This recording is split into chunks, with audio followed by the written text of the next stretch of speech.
Hello and welcome to Aging on the Suncoast. I'm Regina Novak, Director of Outreach for the Area Agency on Aging for Pasco and Pinellas County.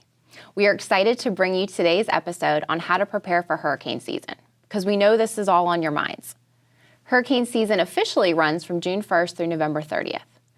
Sadly, we've seen the devastation in our state and elsewhere, and some of the more recent storms like Charlie, Floyd, Irma, Ian, and last year's Idalia hit way too close to home for many of us. The devastation is unimaginable, and I'm sure most of us watched with heavy hearts as we saw what so many of our neighbors have been through. I myself have several friends that had significant flooding the past 2 years, and that was very scary for them and very difficult for months following. Our goal today is to arm you with information that you can take action on now, so you can make the best decision for you and your family, regardless of what the storm season has in store for us. I am delighted and honored to introduce you to today's guest, Division Chief Jevon Graham. Chief Jevon Graham oversees the Division of Emergency Management as the Emergency Manager and Coordinator for the City of Clearwater. He has over 25 years of experience in fire, EMS, and emergency management. He joined Clearwater Fire and Rescue in July of 1999 as a firefighter EMT and was an active member of not only the tech team, but the Marine Response Team and the dive team. He has held his current position as the Division Chief of Emergency Management since 2017. Chief Graham is a nationally accredited fire instructor and fire officer and has a variety of certifications relating to FEMA, emergency management, and the fire service. He holds the Chief Fire Officer designation from the Center for Public Safety Excellence, is credentialed with the Emergency Services Leadership Institute, and is recognized as an emergency manager with the International Association of Emergency Management. Along with being an adjunct instructor for St. Petersburg College, Division Chief Graham has a Master of Public Administration degree in Emergency Services from Columbia Southern University. And aside from that very impressive resume, I can personally tell you he's one of the best people I know, and I've had the great honor of working alongside him before. So I am thrilled to introduce you all now to my good friend, Chief Jevon Graham. Thank you. Thank you Welcome. for having me. Thank you. It's been a while. I miss working with you. Yes. And this is the first official show that I'm hosting, so I was delighted that I got to have you be the first guest. Well, I'm honored. Thank you. It's good to see you again. Good to see you. So I want to start with getting a little bit more information on your overall experience with storm season. You know, I mentioned in the intro, you've been in the fire service for over 25 years, but in your current position, it's been 7 years. And as a lot of you probably remember, 2017 was when Irma hit. That's the year you were promoted. Yep. So give us a little overview of what you've experienced, and really with kind of the past couple years, the storms we've had, what have we learned in those 7 years you've been in this position? So that's a good point. So yes, I was promoted in 2017, and right after I got promoted, Irma hit. So according to our city, I'm the cause for all this because we've been busy every single year, but it's been incredible. So yes, what we've learned is that every single year, the threats, the hurricane experiences, the hurricane warnings, everything is becoming more amped up, more ramped up. Every season is bringing more and more storms, which are bringing more and more hazards. The last few years, we've actually seen more flooding than we've seen in the past. Yes. And this is something we're worried about as well. So we're really trying to prep people on, hey, take the warnings, make plans, look at what's happening. We've had a lot of close calls in our area, you know, that the storms have gone either south of us, north of us, or just breezed by us, and we need to take the warnings. We're due to get hit with something. And as the more activities out there, the more we need to actually take the threat serious. Well, you bring up a great point, because I think that piece of, you know, missing the major impact of it, right? And to your point, we have seen more in our area these past couple of years, but I remember being a little girl in 1992 when Andrew hit. Yep. And watching in horror. So to your point, we've been, may I say, incredibly blessed, but we should not take that for granted. Right. And an example for evacuations, and I know we'll talk about some of that later, but during Ian, we had like 35,000 people evacuate. Well, because it passed us or didn't hit us, during Idalia, only 5,000 evacuated. So sometimes that complacency kicks in and people say, oh, we're not going to get hit, but we're due. And if we do, we want to be prepared. We want to take the warning seriously. We want to listen to the experts, the Weather Channel, the county, the ones who are telling us when to evacuate, when not to, and really heed those warnings when they're coming out. Right. That preparation is really going to be key. Correct. And that is a lot of what we're going to discuss today is, you know, at the end of the day, control the controllables. Correct. None of us can control what the storm season is going to look like. Correct. We don't even really know until we're in the thick of it. But what we can do is control how we react to this and how we prepare. Exactly. We can control our own narrative, and which can help our outcome and resiliency. Absolutely. Great point. So you mentioned flooding, and Yes. that is a big concern for people. And I know that we have viewers in Pinellas and Pasco. And depending on where you live, there are different, evacuation levels. Some of us are at higher risk of flooding. Let's say you do decide to evacuate to, a shelter or go stay with family. What are some ways that you can protect your dwelling, and maybe even more specifically, the belongings inside of it if you decide to leave and you leave the home, should flooding happen? What can we do to prepare for that? So if you're living in a flood area, you do have to try and protect it, board it up, sandbags, whatever means you can to protect your belongings. Another thing too is sometimes if water's going to get in there, use waterproof containers. Secure your property, so you take pictures of everything. Great point. Taking pre-pictures also helps if you do get disasters or you get damage for your insurance. So if you get a before picture and then you say, hey, I did everything I could. I put it in plastic totes.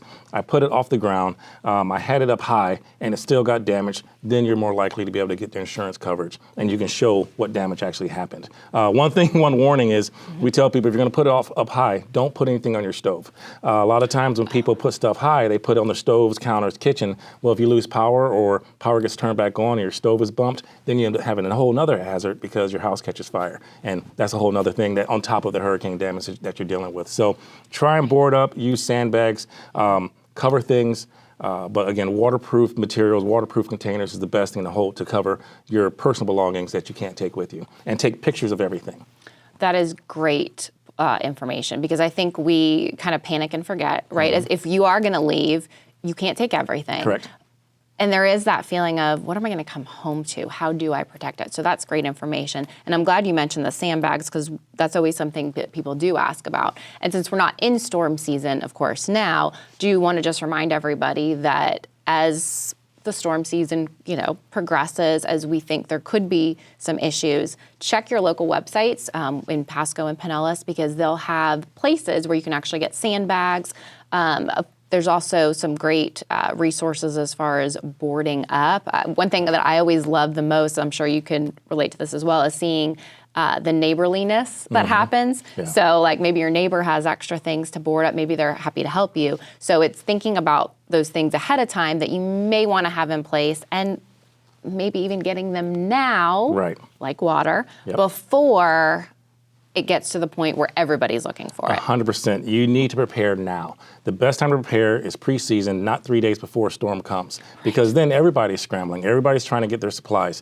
And a lot of times with sandbags, people think 1 or 2 is enough. It takes a lot more. It takes at least 10 to secure one door, and then if it's not done the same way or the proper way, you're still getting water intrusion in. So we're telling people, I know Pinellas County is really big on this right now. We're having expos all around the county, and actually Clearwater is doing one June 15th, which is based on mostly sandbag operations. So we're going to give out sandbags, but we're going to educate people, hey, get your stuff now before the storm comes so that you're prepared and not trying to rush and scramble when you can truly have a plan in place if a system comes and we have a threat in our direction.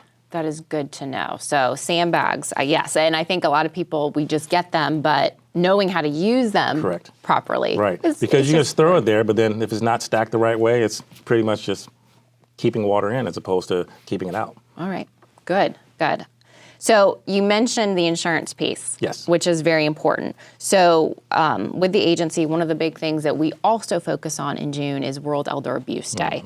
And we know that abuse comes in many forms, Yes. and financial abuse continues to be on the rise. And there are so many pieces of financial abuse, not that we will go into today, but what is oftentimes alarming and very sad too, Yes. that this happens, but when there's emergencies, where there's disasters, there's also an opportunity for people coming out of the woodworks to take advantage of people. Scams, crooked, dishonest home repairs, looters. We saw that in New Orleans many years ago with Hurricane Katrina, that looting was a big issue. What can we advise the audience to look for as far as those things?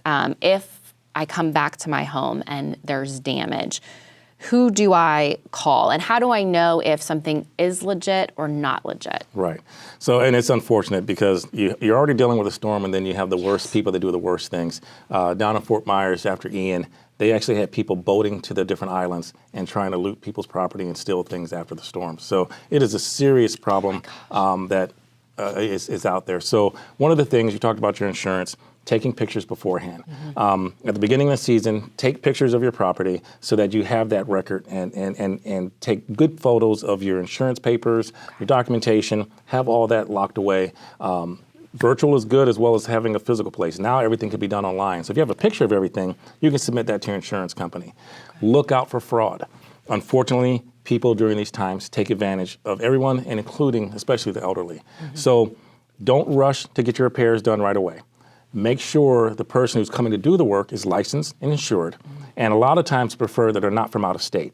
Because a lot of times if they're in state, you'll have more reliability. You'll have more, if something is damaged or it's more personal connection with somebody who's actually licensed in the state of Florida. So because you'll have somebody come from outside and say, oh, I'm licensed, but they're not really valid. So it's easier to check the licensing of somebody who's actually local and as opposed to somebody who's from out of state. So then you can go with your local licensing agency, your building department, and say, is this person legit? Another thing, be wary of people trying to say, I need money up front. If they're asking for thousands of dollars, you want to shy away from that because they're probably not legit. They're probably going to try and take your money and leave. So though you have to look out for those scams as well. If you rush into a contract, sometimes people will say, they think you're in dire straits. You have to get this done right away. No, you don't have to. There's other forms of that you need to get taken care of. Let your insurance do its job before you start having somebody try and rush in because those are ones who are trying to get a quick buck and trying to leave. And then if you do notice damage or you think I might possibly be getting scammed, call your local police department. They have resources available who work specifically in those divisions and they can come out and make sure that you're not being taken advantage of or file the proper reports.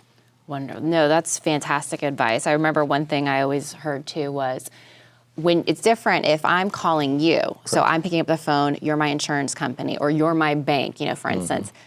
I know the other person on the phone is who they're supposed to be. Correct. If someone's calling you and I need your bank account, I need your social security number, I don't actually know who that other person is on the phone. So you making the call is very different than getting a number. You're like, I don't recognize this. So that's all really wonderful advice. And I hope that everybody keeps that in mind because again, there's panic, there's stress. We don't always make the best decisions. Right. Yeah, after the storm, it still takes time. You still have to get your bearings, and you don't want to rush. I know everybody wants to get their homes repaired, get right back to some sort of normalcy as quick as possible. However, you don't want to be taken advantage of as well. Excellent, excellent. So we know there are different levels of evacuation, yes. Right? And we encourage everyone to go to the Pasco and Pinellas County Emergency Management website and find out where your evacuation zone is. And those may have changed, so correct. Always make sure that you're checking those every year. Can you start by explaining a little bit about what should people consider when it comes to do I stay or do I go? Well, a lot of times, and people sometimes confuse what the evacuation zones are based off of. They think it's strictly a wind event. Well, a lot of times, most of it is based off a storm surge. Okay, so you have to look at how high, how deep, how much water is actually coming in. And it doesn't always take a direct hit to make you have high storm surge. We can look at Adalia, who was off the coast of us and went past us, but because we were on the right side of the storm, it pushed all that extra water into our areas. So if you're gonna make the decision about if I'm gonna evacuate or not, you need to think about what hazards you potentially can have. Am I already in a low-lying area? What kind of storm surge am I expected? 7 foot of storm surge covers up to most people's doorways. So how much water am I gonna have in my home? If I'm gonna lose power, can I survive? And I don't mean survive like my life, but do I have extra equipment? Do I have a generator? Do I have food supplies? Do I have batteries? Can I sustain myself for a few days if my home is partially underwater? So you need to think about, is it safe for me to be here? And also, people forget that public safety can't always come out. So if there's high waters and the areas are flooded, there's a point in time that we have to delay to come out and do rescues and go check on people as well. So you have to look at all those considerations and say, is it actually in my best interest to stay or should I listen and go? And if we're saying, if the specialists and experts are saying, hey, you should evacuate, please listen to that and evacuate. They're doing that because it's a life hazard. Absolutely. Well, we're going to go ahead and take a short break, and when we return, we're going to talk more about what it looks like to evacuate, what some of those options are. So stay with us, and we'll be back shortly.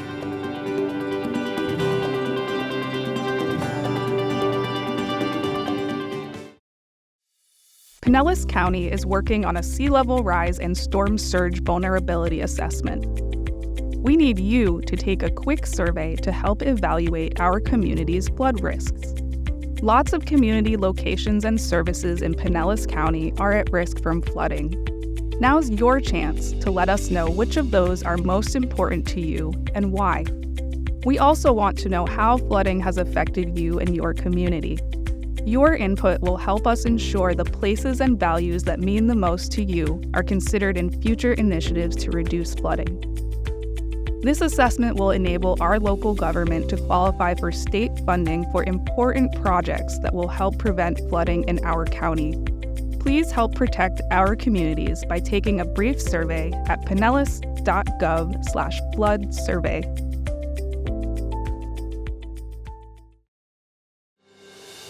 Welcome back to Aging on the Suncoast. During the first half of the show, Chief Graham and I discussed the topic of possible flooding, how to be aware of possible fraud that might exist following a disaster, and we've started the conversation around evacuation and what to consider if we do shelter in place. We also want to look at other options of considering if we evacuate, what is the best decision for us.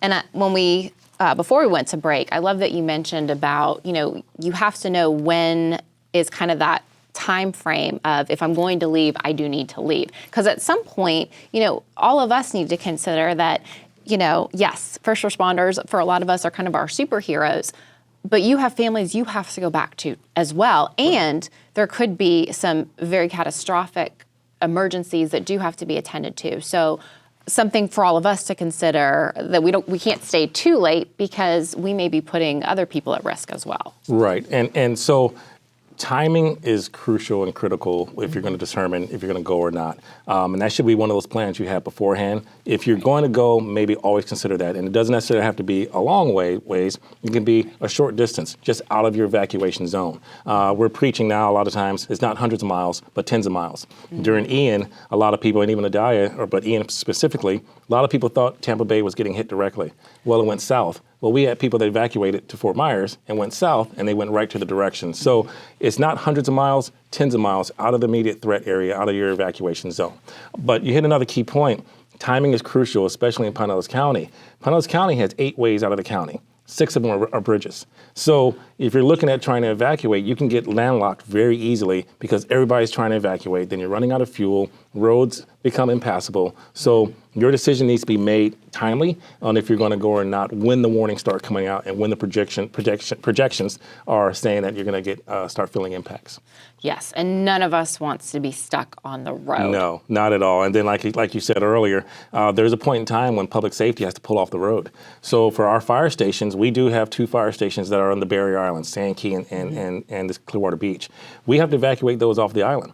So if something happens down there and the winds are too high or it's flooded too much, we can't get to you immediately until we can either get a boat ready or whatever else, which is staged, but it puts that extra level of risk. And so that's one thing to remember too. There's a point in time when public safety can't go out even after the storm because there's wires down, there's debris, there's trees. So making that decision to move or evacuate to a shelter that fits your needs needs to be done before the actual event comes.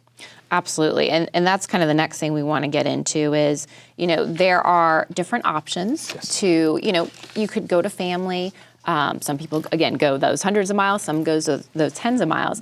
But one thing that a lot of people have a question on is where are the shelters? And at this time, if you go on either Pinellas or Pasco's website, they're not going to have those available because we don't have a storm happening right now. Right. But those will tell you where some of those shelters are going to be. And we have some that are going to be special needs shelters. Yep. There's going to be some that are also going to be pet friendly, which I know is a big one for our audience. Yep. A lot of furry friends. Yes, that people, our furry kids. Yes, right. So do not leave your animals behind. One point on that I did want to mention, Pasco County, they have some excellent information on their website around what to bring for your pet. So sort of a pet preparedness kit, as well as information on livestock, what to do with livestock during a storm, right? Some of those things that, again, we might not think about, so do check their emergency management. But when we talk about those special needs shelters, what does that look like? If that's something that, let's say I'm a caregiver,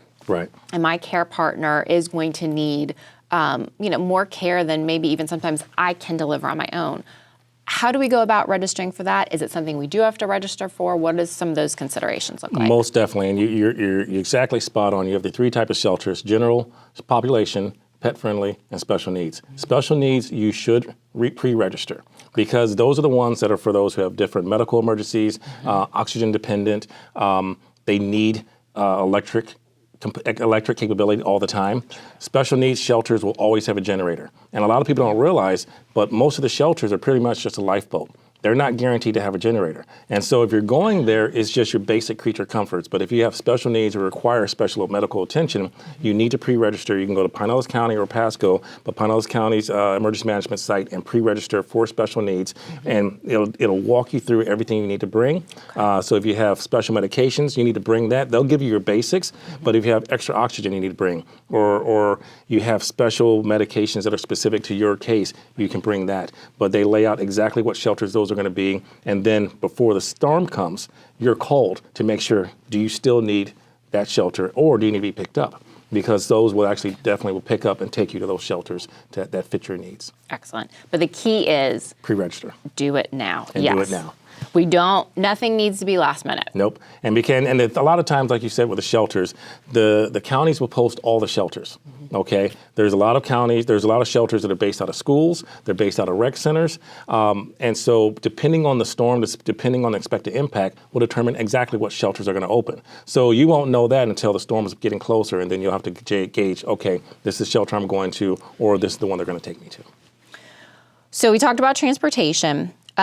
Pets. So service animals that perform a service for someone with a disability, they do not have to be pre-registered. No. Is my understanding. Correct. Okay. Correct. But even at the pet-friendly shelters, you do need to let them know that this is okay. And also, and people forget, just like you need to bring your own special medicines, foods, you need to do the same thing for your pets. So if they bring extra water, put them in crates, and think about your space that you're going to have. Because shelters don't have a lot of space per person. Right. And we have to understand as well that unless they're your special service animals, they're not actually going to be with you either.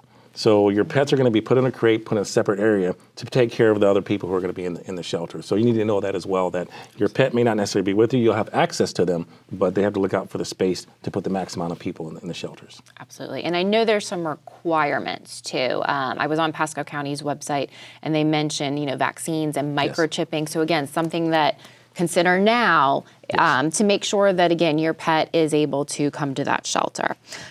So regardless of whether we shelter or evacuate, let's say we do sustain damage, right? You mentioned something I want to go back to before that was really important. What do we do after the storm? Because just because, again, the storm has passed does not mean that, all right, yep, let's pack up all my stuff, see ya, bye to the family, bye to the shelter, and we just rush home. Right. That might not be the case. No. So where do we go for that information? What kind of things should we be aware of before we return home? Good question. If you're at a shelter, the shelters are in contact with all the counties and emergency operations centers, and they will advise when it's safe to let people go back out. Some of your items that you need to bring with you: batteries, radios, portable radios, something that can actually notify you so you can listen to the weather, you can listen to news. Only reputable news outlets, not some of these, podcasts or everything else. You need to make sure you actually have the true information that's coming out. Pinellas County and Pasco also has Alert Pinellas. I think it's Alert Pasco for Pasco. And that sends notifications to your phones, to your emails and stuff, and it gives you up-to-date information. You don't want to rush back out. After the storm, especially if it's dark, there's power lines down, there's flooding. Flooding brings where it takes the manhole covers off, so you have different areas where you can potentially drown. There's animals. A lot of times people forget that just as well as your house got flooded, animals' homes and habitats are flooded as well. Down in Fort Myers, they were dealing with a snake problem because all the areas that got flooded was pushing all the snakes in people's homes. So you have to wait till it's safe. Public safety, the counties would tell you it's okay to go back home. It's okay to check your houses out because we have to make sure we clear everything first or get all the major extra damage or extra hazards that are life-threatening out the way first. Absolutely. Definitely do not want to come home to snakes in the house. No. Oh my goodness. Yes, so you want to make sure, so everybody watching this, you want to stay alert, know, was there flooding? Where is the flooding? I think you also brought something up that was very important because I remember after Irma, again, thank God the house was not damaged, but we did have no internet, we had no power and that did impact a lot of people. And obviously the local community did a wonderful job and worked tirelessly to get us back on our feet as quickly as possible. Right. But there was a period of time where this is just kind of what it is. So when we talked about that preparation, the food, right, the medication, like 2 weeks, I mean, should people figure 2 weeks? Because again, if you're out without power or you couldn't get to the store, that's not the time that you want to be panicked that, oh, well, I can't get to my local pharmacy because, this, that, or the other thing. Those preparations really need to be in place for all of us just because we don't know the true impact until after it's happened. Right. And again, your local counties will let you know some of the information, but especially with your medications, there is a law that allows you to get a month's supply of medication if it's a declared emergency, just for that reason, because you don't know how long you might be impacted or what impacts you're actually going to face. And one thing we talked about preparation, and I didn't mention this earlier, but when you prepare your home, make sure if you have things outside your home, you bring it in, because those become projectiles. They can, if your home supplies, grills, or whatever else are outside, it can damage somebody else's property just as well. So be cognizant of everybody and make sure you secure everything. Well, and that's such an important point. We see that with a lot of our Parks and Rec departments. That's one of the things they prep, to make sure, like at the pools, they'll make sure that everything is secure. But I think as we kind of wrap up, one thing that is a good reminder for all of us is that, as you said, you take the pictures, right? You report to the insurance. Things can be replaced. Exactly. People cannot. If it's something where we are told to evacuate, we take ourselves, we take our pets, we take our loved ones. I remember telling my children, if there's anything that insurance can't replace, and that's not your clothes, that's not your TV or your Game Boy, if it's something that is irreplaceable, that's what we're putting in the car to leave with. Because at the end of the day, it's the loss of life. Exactly. That is really the key point, that we want to make sure that people are safe. Yes, losing things, damage to the house, it can be devastating and stressful. But at the end of the day, if we and our loved ones are safe, that's really what all of this is about. 100%. Taking care of your life and being alive and around for your family. Yes. And again, to your point before, making sure that we're getting out in time, because our first responders are going to be tested to the max, and they're going to have sometimes some really true emergencies they have to get to, and we don't want to put their lives in jeopardy if we could have left before. So Chief Graham, I am so excited that you came on today. You gave us some wonderful information. A lot of the numbers and the websites we talked about, they're going to be on your screen, so please refer to those. Again, Pasco County Emergency Management, Pinellas County Emergency Management. The Facebook page, I know, can also be a great place for you to look. So I do want to thank you for your knowledge and your time today. Also want to thank Tambrine Lane out of Pasco County. She wasn't able to be with us today. They have some other events that they're doing at the time of the taping, but she was a wealth of information in preparing for today's episode, and their staff has done a fabulous job. There's some great videos on Pasco Emergency Management's website. They can give you some information. So we hope that you learned a great deal from this month's broadcast and that you'll join us for future episodes. Hopefully we'll get Chief Graham back on here for another topic. Anytime. But may we all be safe, our first responders as well as all of us. And remember, now is the time to prepare, figure out what is best for your situation. And we hope that all of us get through another hurricane season safe and sound. Thank you so much, and we'll see you next month.